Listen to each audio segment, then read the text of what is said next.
Viral di media sosial, sebuah rekaman video memperlihatkan tempat memasak nasi atau rice cooker yang terjebak di dalam pengering mesin cuci.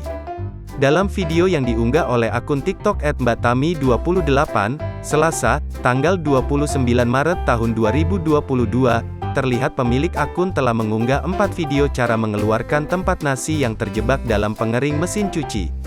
Pertama, dengan membalikkan mesin cucinya. Kedua, meminta bantuan tukang. Ketiga, dengan menyalakan mesin pengeringnya. Terakhir, menggunakan sendok. Namun, semua usaha tersebut belum membuahkan hasil. Meski begitu, pengunggah video mengaku terhibur dengan kejadian itu. Bahkan, dalam kolom komentar, banyak orang yang mengalami hal yang sama dengannya.